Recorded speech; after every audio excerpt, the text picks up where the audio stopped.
အားလုံးပဲမိလာပါအားလုံးဖျားရှိတာရဲ့အတိတခါကောင်းကြီးပေးပါစေလို့ဒီကနေ့ဆော့တော့လိုက်ပါတယ်နော်ဒီနေ့ပြောချင်တဲ့အကြောင်းကြီးလာလေလူရင်လူကြီး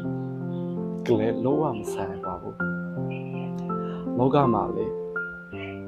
ယေရှုခရစ်တော်ကိုလေအကူပြီးမှတက်ရှိလေညာရေး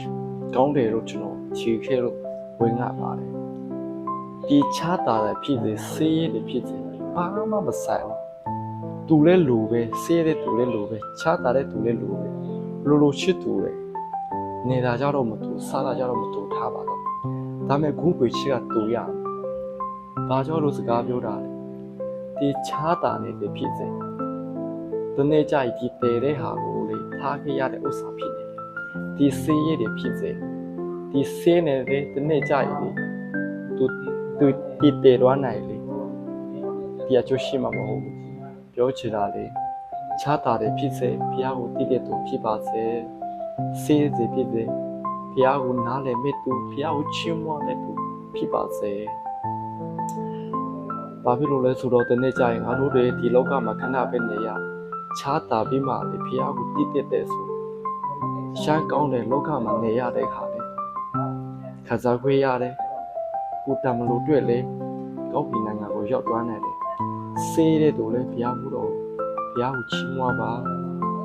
အားကြောင့်ပြောတာလေကိုဆေးလို့ဘုရားကိုဆဲမိတာတွေဆုံးကားတာတွေအဲ့လိုမလုပ်ပါနဲ့ဒီဆေးရင်းနဲ့လေဘုရားချီးစိုးတော်တတ်တဲ့ပါပဲဒီဆေးရင်းနဲ့လေဘုရားပြုနာကိုနားလေပါဘုရားနဲ့အမြဲတမ်းစစ်တွေပါလူတယောက်မှာလေချားတာပဲဖြစ်ဖြစ်စီးထဲမှာလေမလုံနာလေခန္ဓာကိုယ်အစီမပြေရပစ္စည်းနဲ့ကိုလိုမရလို့ရှိတယ်ဒါမဲ့ဒီစေးရတဲ့အချိန်မှာလေကြမနေခွေရတော့ဘုရားကိုချီးမွမ်းပါပြောချင်တာလေလူကြီးလူငယ်လူကောင်းဒလမဆာဘုရားကိုတည်တဲ့သူဘုရားကိုလေးစားတဲ့သူဖြစ်ပါစေလို့အပစကားပြောချင်ပါတယ်နော်အားလုံးကိုဘုရားရှိတာရဲ့ကောင်းချီးများပေးပါစေလို့